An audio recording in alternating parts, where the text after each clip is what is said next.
So, I'm in my office every day, drowning in paperwork and caffeine, when suddenly the door bursts open. Before I can react, a red-faced, furious guy barges in and shouts, "You bastard, you've ruined my marriage." My first thought was, who the hell is this guy? But before I could say anything, he lunged at me.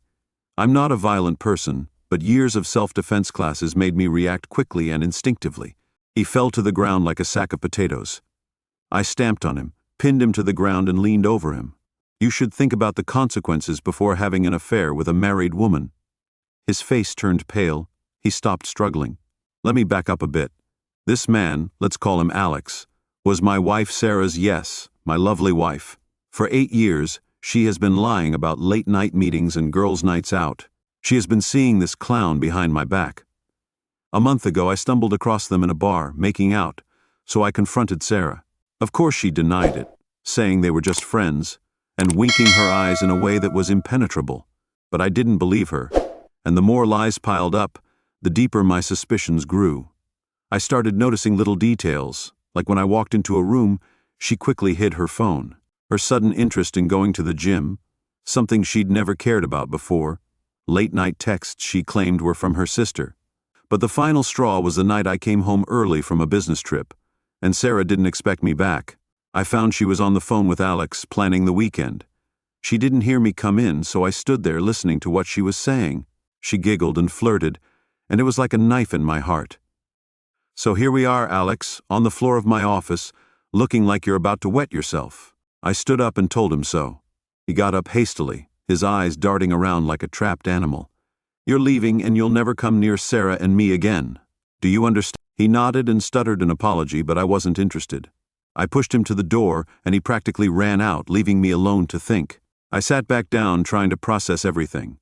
Anger, betrayal, and a strange sense of relief washed over me. It wasn't over, not by a long shot. Sarah was going to have a lot of explaining to do tonight, and this time I wasn't going to let her get away with lying. This was just the beginning. That night, I made sure to get home before Sarah did. I needed to calm down and prepare myself for whatever lies she might tell. The door opened and she came in with a smile on her face, purse hanging from the door. "Busy day," I answered. She didn't look up from the sofa. She froze for a moment, probably sensing something was wrong. "We need to talk," I continued, keeping my voice even. She sat opposite me, trying to hide her unease with a concerned expression. "What's wrong, honey?" "Alex came to see me today." I spoke bluntly. Her face went pale and she opened her mouth, probably trying to deny everything, but I interrupted her. "Don't even try, Sarah, I know. Everything." There was a tense silence in the room as she tried to find the right words.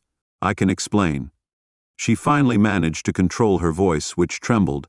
"It's not what you think. We're just friends." "Friends," I mocked. "Friends." Rushing into each other's offices, screaming that their marriage was ruined. Friends danced sneaking around, lying about where they've been and who they've been with. Her eyes were full of tears, but I didn't budge, not this time. Okay, she admitted, her voice almost a whisper. We had a fling, but it's over, I ended it."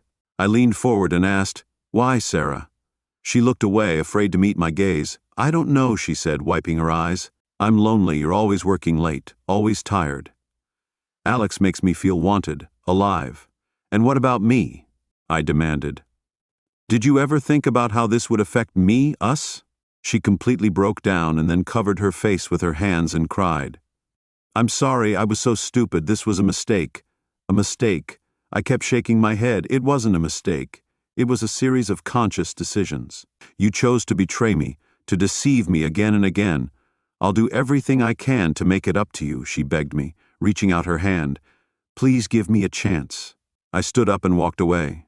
"I don't know if I can do this. Sarah, trust cannot be made up for with apologies. I need time to think." She nodded, tears running freely down her face. "Now I understand. I'll spend some time with my sister and give you some space as she packs her bags." I sat there numb. This was my life falling apart, and I couldn't stop it. All I knew was that the future was uncertain, and I had a lot to figure out. Just before she left, she turned to me, her eyes red from crying. "I love you," she whispered. I'm sorry, I didn't respond. I just watched her walk out the door. The ensuing silence was deafening. And for the first time in a long time, I felt utterly alone. The days that followed were a blur of anger, confusion, and endless questions. Sarah lived with her sister, giving me the freedom I wanted. But her presence haunted every corner of the house. I couldn't escape the memories, the ghosts of our marriage, and one sleepless night after another. I decided to go through her things, perhaps out of a desperate need for answers, perhaps just to try to control the chaos. Starting with her phone, conveniently left on the kitchen counter, it was easy to unlock. I knew her passcode, but I found no dozens of messages between her and Alex, dating back months, flirtatious texts, explicit photos, plans for secret rendezvous. Each one was like a punch in the gut. But what really caught my attention was the chain of emails between her and her best friend Lisa, in which they discussed their affair in great detail, even encouraging Sarah to leave me for Alex. There were also messages about the nightlife, which never happened. Lies covered her tracks. I printed everything out. A pile of betrayal, which could be used as my shield and weapons. I wasn't just fighting for my dignity, I was preparing for the battle of that weekend. I decided to visit Lisa. I needed to hear her words with my own ears, and see the expression on her face when she faced her own words. She lived a few blocks away with her husband and children in a small, comfortable house. As I walked up to her door, I could feel the anger. Lisa answered the door with a smile, but it quickly disappeared when she saw my expression. "What's wrong?" she asked, trying to sound nonchalant. "Can we talk?" I said. I could hardly control my voice, and she hesitated, but then stepped aside to let me in. I followed her into the living room, where she sat down, looking nervous. "What is this?" I handed her a stack of papers. Her eyes widened as she leafed through them. "I didn't mean for you to see this," she stammered. "But you were telling the truth, weren't you?" I snapped. "You knew about this and you encouraged her to do it." "I was just trying to be a supportive friend." She protested. "Sarah was unhappy and I wanted to help her destroy our marriage." I shouted, "I can't take this anymore. You're just as guilty as she is." Her tears welled in her eyes. "I'm so sorry, I didn't know it was this serious." "Sorry doesn't solve the problem." I said, "Stand up. You and Sarah have both betrayed me, and now you're going to help me fix this." She nodded, conceding defeat. "What do you need?" "First, you're going to tell me everything you know, every detail, every lie, every secret. Then you're going to help me face Sarah together." Lisa agreed. Over the next few hours, her remorse was palpable. She poured out everything: how long the affair had lasted, where they met, what lies they'd told. It was painful to hear, but it made me, when I finally left Lisa's house, I had a plan. It was no longer just about getting answers, but about taking back control of my life and making sure Sarah bore the full consequences of her actions. The confrontation was coming, and I was ready, armed with evidence and the betrayals of Sarah and Lisa playing on my mind. I drove to Sarah's sister's house, my inner rage keeping me focused and determined. Tonight, I will confront Sarah. "Sarah, let's get everything out in the open." When I arrived, Sarah's sister Emily opened the door. She was surprised to see me and asked, "Why are you here? Is Sarah home?" I tried to keep my voice even and said, "Yes, she's in the living room. Come in." I followed her into the house. Sarah was sitting on the sofa, going through her phone. She looked up and went pale when she saw me. She said in a small, uncertain voice, "Hi," I replied. "Hi." I placed a stack of documents on the coffee table and we had to talk. Emily sensed the tension and quickly found an excuse to leave the room. Sarah glanced at the documents and then looked back at me. "What is this?"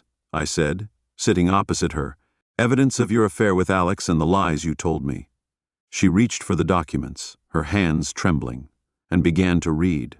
I saw her face turn pale. "How did you get it?" she asked in a low voice. "It doesn't matter," I replied coldly. "What matters is that you've been caught and I know everything." Sarah's tears were welling up in her eyes. She wanted to say something, but I interrupted her. Dawn interrupted the lie. "Lisa told me everything. I know everything about the texts, the meetings, the nights you spent with him." "I'm sorry," she said, sobbing. "I was stupid and selfish. I never meant to hurt you, but you did," I said, my voice hard. "You destroyed our marriage, our trust. You destroyed everything." She covered her face with her hands crying uncontrollably. I felt a wave of pity, but it was quickly overwhelmed by anger and betrayal. "Let's get a divorce," I said, standing up. "I've already spoken to a lawyer." I'm sick of your lies and deceit. No, please. She reached out and grabbed my hand. We can work this out. I'm willing to do anything. I pull my hand back. It's too late. You've made your choice and now you must live with the consequences. I turn around, walk out of the house and leave her crying on the sofa.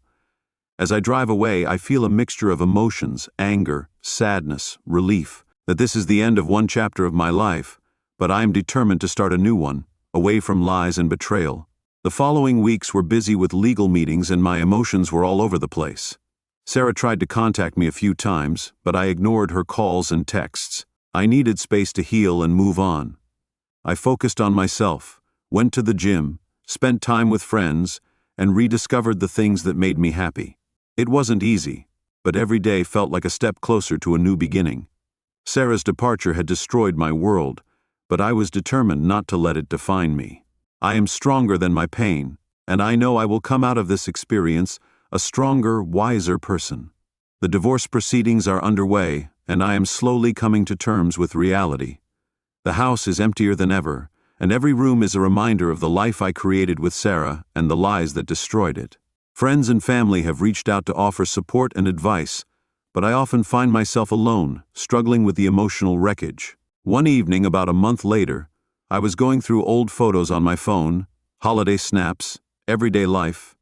It all felt like a different world now. The memories were bittersweet, but they strengthened my resolve to move on. Then my phone rang. It was an intriguing message from an unknown number. I opened it. "Hey, it's Alex. We need to talk." I stared at the message. Anger and curiosity mingled inside me. What could he possibly want now? After a moment's thought, I decided to meet him. Maybe I needed some conclusion. Maybe I just wanted to give him some of my thoughts. We arranged to meet in a quiet cafe in the city center. I arrived early, thinking about what I would say when Alex walked in.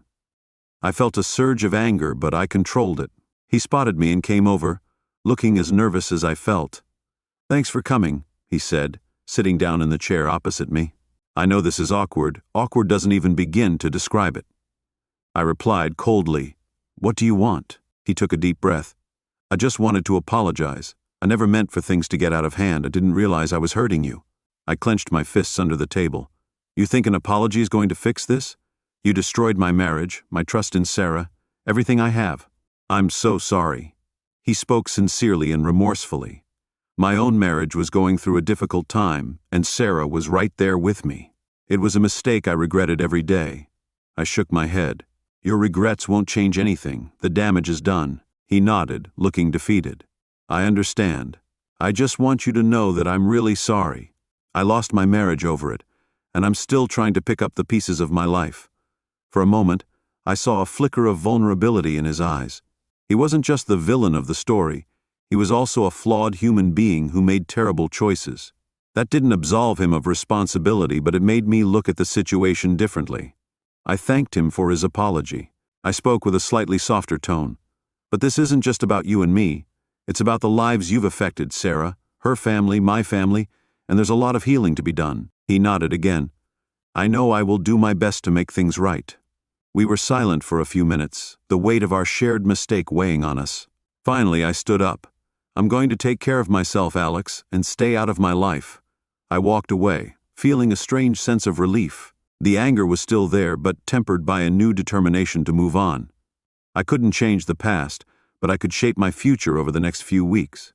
I threw myself into my work and my hobbies, reconnected with old friends, and even started dating again. It was a slow process, but every step felt like a victory. Sarah continued to ask for forgiveness and hoped to give me another chance, but I knew this chapter of my life was over. Trust had been broken and there was no going back. One evening, as I sat on the porch watching the sunset, I felt a sense of peace. The road ahead was uncertain, but I was ready to face it. I had been through the fire and come out stronger. The journey was not over yet, but for the first time in a long time, I felt hopeful about the future. As the days passed, the initial shock and anger began to fade, replaced by cautious optimism. I was determined to rebuild my life little by little and create a future that was no longer defined by betrayal and heartache. The first step in this new journey was finding a new place to live. The house Sarah and I shared was full of too many painful memories, and I needed a fresh start. I found a comfortable apartment in the city center, close to my office and within walking distance of some great restaurants and parks.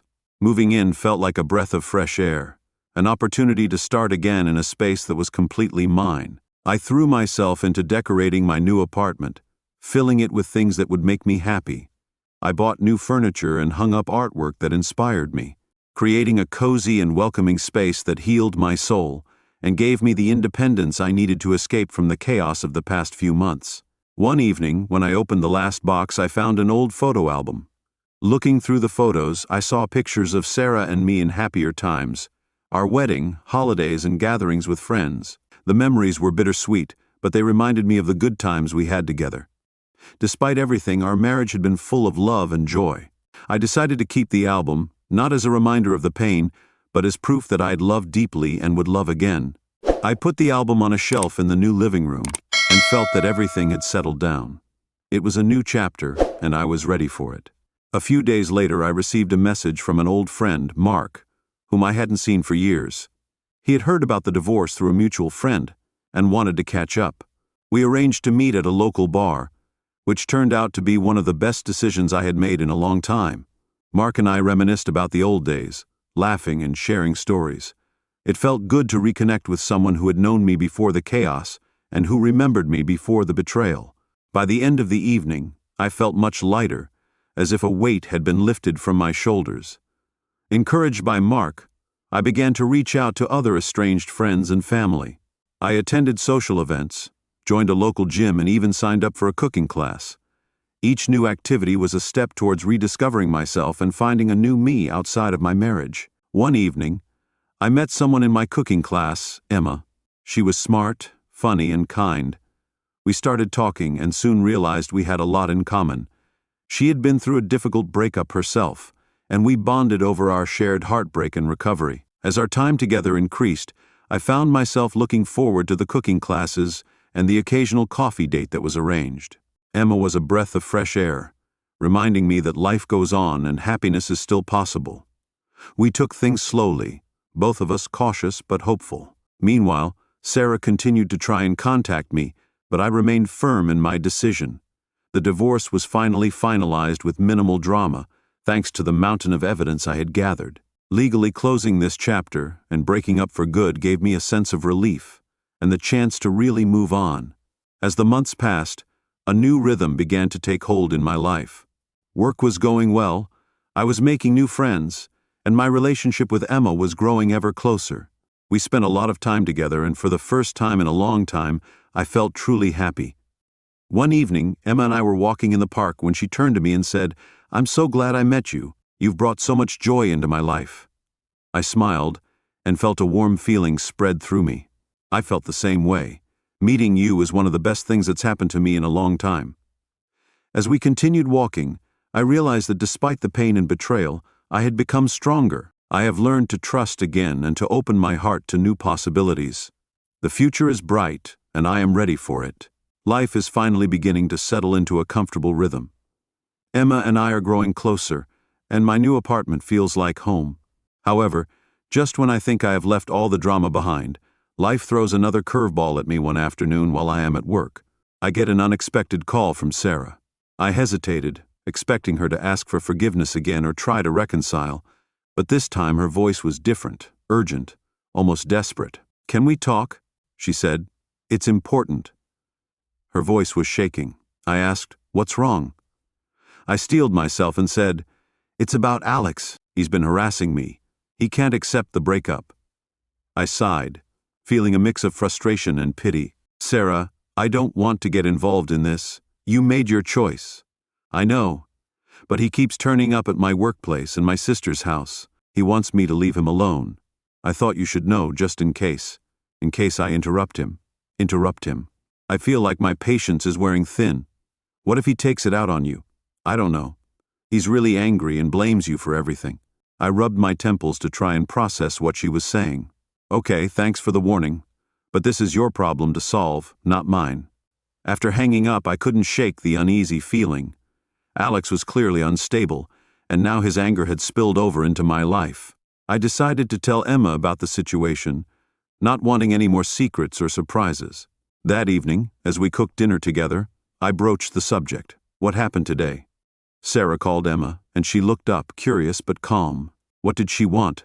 I explained about Alex, and her expression changed from curious to worried. It sounds serious. Are you a little worried? I admitted it, but I didn't want it to affect us. I just thought you should know, in case something happens. Emma reached out and took my hand. Thank you for telling me. If something does happen, we'll deal with it together. Her support meant everything to me, and I felt reassured. But as time went on, Alex's presence became a shadow over my newfound happiness. He sent threatening text messages and even showed up at my office one afternoon demanding to speak with me. I refused to talk to him, told him to leave, or called the police. He left, but not before making a chilling threat. You haven't seen the last of me. You'll pay for what you've done. I became increasingly uneasy and decided to take some precautions. I installed a security system in the apartment and informed the building manager of the situation. I also started carrying a personal alarm with me, just in case. Despite these measures, the stress began to take its toll. I found it increasingly difficult to relax and was always on tenterhooks, waiting for the next accident. Emma noticed this and suggested we go out of town for a change of scenery. We went to a cabin in the mountains in the hope of getting rid of the tension and reconnecting with nature. The fresh air and tranquility did wonders for my state of mind. We went hiking and cooking during the day and chatting late into the night. One evening, as we sat by the fire, Emma turned to me with a serious expression. Alarm. Alex's behavior is getting out of hand and is no longer safe. I nod, realizing she is right. Yes, I think you are right. I'll go to the police when we get back. The rest of the journey is peaceful, a much-needed respite from the chaos. When we get back, I keep my promise and go to the police. They take a statement and promise to keep a close eye on things. Days turn into weeks, and the harassment gradually subsides. It seems that Alex has finally understood, or has found another outlet for his aggression. In any case, the tension began to ease and life returned to normal. Emma and I grew even closer during this ordeal. Her unwavering support and understanding made me realize just how special she is.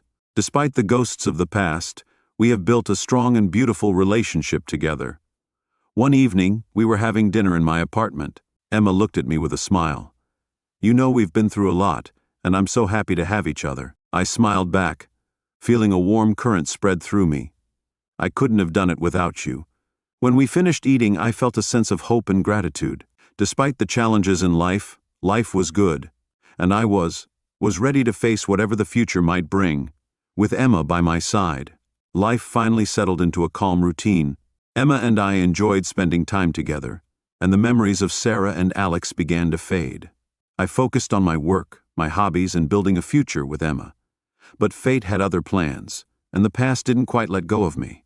One Friday evening, Emma and I were planning to spend a quiet evening at home on the phone when an unknown number called.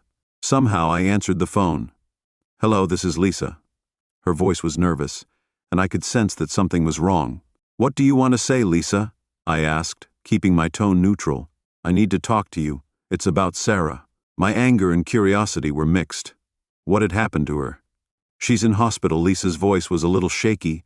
She's had a breakdown. She needs help. She needs you. I felt a mixture of emotions, anger, concern, and a hint of guilt, even though Sarah had always been an important part of my life. I glanced at Emma, who was looking at me with concern, and asked her which hospital it was. I knew what I had to do. Lisa told me the details, and I hung up the phone. Turning to Emma, I said, Sarah's in hospital. She's broken down. She needs me. Emma looked at me for a moment, then nodded, and asked if I wanted her to come with me. I shook my head. I thought I had to face this alone, but thank you. She gave me an encouraging smile and told me to take my time. I'll be here when you get back. I drove to the hospital, memories of Sarah and our past life flashing through my mind. Despite my efforts to keep myself from feeling pain, it was clear that deep down I still cared about her health. When I arrived at the hospital, Lisa was waiting for me in the lobby. She looked exhausted, and worry was written all over her face. Thank you for coming, she said, leading me to Sarah's room. I walked in and found Sarah lying on the hospital bed, looking weak and frail. Her eyes lit up when she saw me, and she struggled to sit up, whispering, Thank you for coming. I sat down beside her bed, not knowing what to say or what had happened to Sarah. She sighed and tears welled up in her eyes. Everything just fell apart. After the divorce, I couldn't handle the guilt and loneliness. Alex became a nightmare, and I distanced myself from everyone except Lisa, who stayed by my side. I nodded, my heart filled with compassion and frustration. "Why did you call me?" I needed to apologize. Her voice trembled. "I know I said it before, but it's only now that I truly understand how serious the mistake I made was. I'm so sorry for everything I did." I took a deep breath, searching for the right words. "Sarah, I appreciate your apology, but you have to understand that you can't change the past. The best thing you can do right now is focus on getting better and moving on." She nodded, tears running down her cheeks. "I'm trying really, but it's hard to forgive myself." "That's something you have to overcome," I said gently. "With time, you'll find the healing, but you have to want it." We talked for a while longer, and I could see that Sarah was truly repentant and struggling with her demons. As I left, I wished her all the best and told her to lean on Lisa and seek professional help. I felt a sense of relief as I walked out of the hospital. My encounter with Sarah had given me a sense of fulfillment I had never known before. I had confronted my past and come out stronger. Back at the apartment, I found Emma waiting for me. She looked up at me with concern in her eyes. "How did it go?" I smiled and felt a sense of calm. It had been difficult, but I felt it had been necessary. Sarah's situation was dire, but she was seeking help, and I felt a little relieved. Emma wrapped her arms around me, and I held her close. "I'm so glad you went. It's important to face these things," she says softly. We spend the rest of the evening enjoying the peace and comfort of each other's company. The future feels brighter, and for the first time in a long time I feel truly hopeful. Life has thrown many unexpected challenges my way, but I've found the strength to face them each time. I don't know how far I have to go yet, but I'm ready for whatever the future holds. Emma is by my side, and Sarah's experience is behind me. I feel a new sense of purpose. The past is finally behind me. Emma and I continue to grow closer, and our relationship feels like a fresh start. We explore new places at the weekend, cook together, and plan for the future. It's a time of healing and rediscovery, and I appreciate every moment. One Saturday morning, we're having breakfast when Emma looks at me with a mischievous smile. I think, "What do you think about a trip for just the two of us?" I raised an eyebrow, curious. "Where would you like to go?" "Somewhere where we could relax and enjoy each other's company, like a cabin in the mountains or a beach house." The idea of a holiday sounded perfect. I agreed. "Let's go." We spent the following week planning our trip and decided on a cozy beach house a few hours away. The anticipation of the trip brought a sense of excitement and adventure, just what we needed. The drive to the beach was full of laughter, music, and relaxed conversation. I felt a sense of relief when we arrived and saw the endless sea.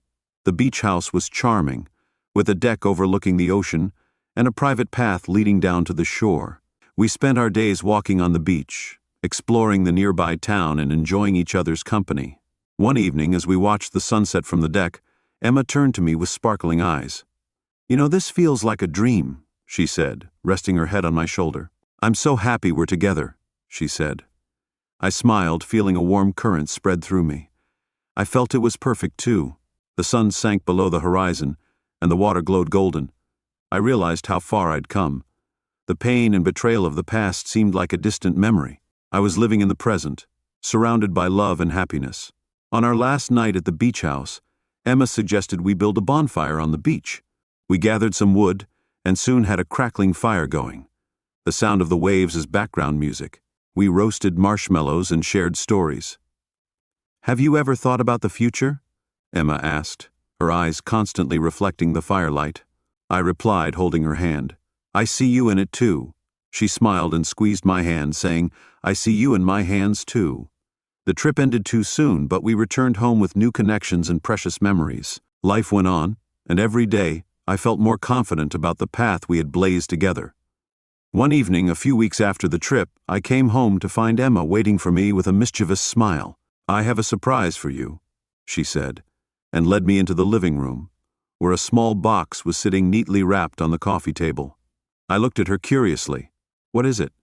I opened the box, and inside was a set of keys. I looked at her quizzically. "Keys." Emma's smile grew even wider. "Our new home. I found a house that is perfect for us. I've been dealing with the details and thought it was time to share the good news. I'm speechless. I can't believe we're going to have a new home, a place that's really ours. You're serious? This is amazing. We celebrate the good news with a bottle of wine, toasting to the new beginning and the life we'll create together. The house is in a quiet neighborhood, a charming house to renovate, with a garden and plenty of space for our visions of the future. I feel a deep sense of satisfaction as we begin to move in and make the house our own.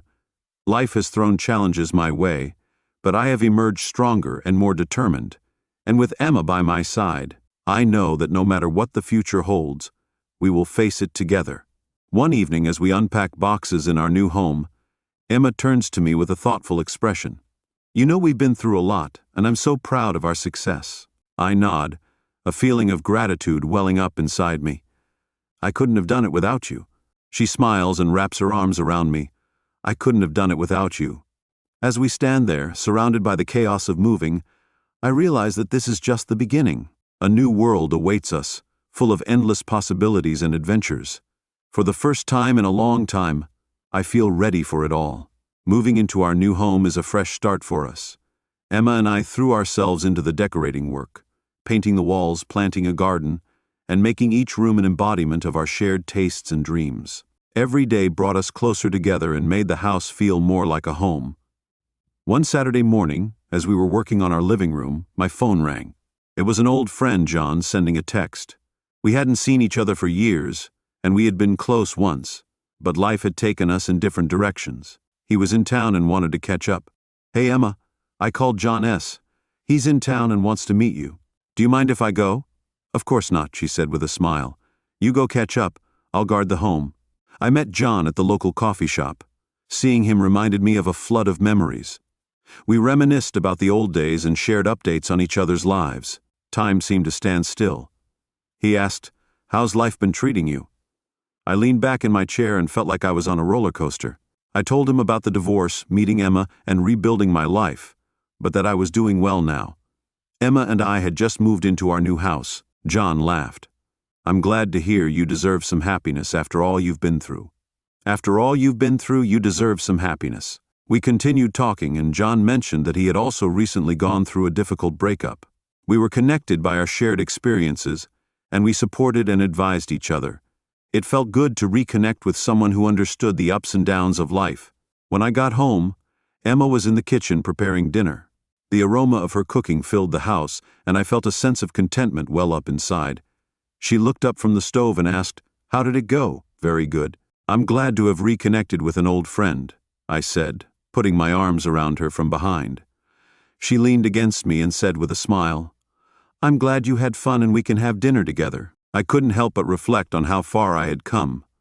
The pain and betrayal of the past seemed like a distant memory, overshadowed by the love and happiness I had found with Emma just a few weeks later.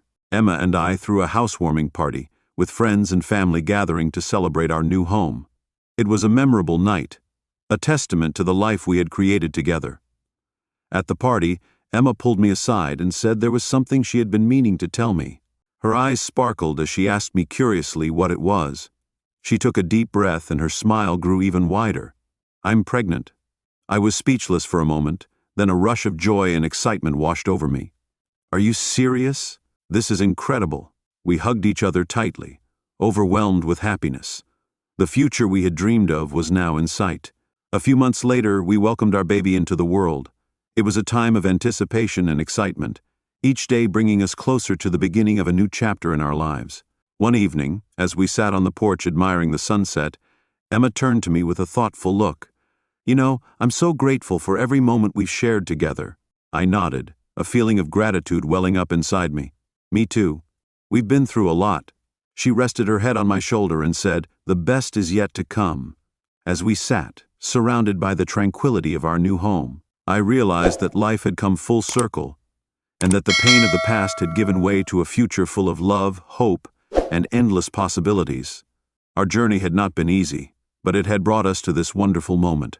I knew that whatever challenges lay ahead, we would face them together stronger and more united than ever. Thank you for following this story, and I hope you enjoyed the twists and turns as much as I did, and the emotional ending.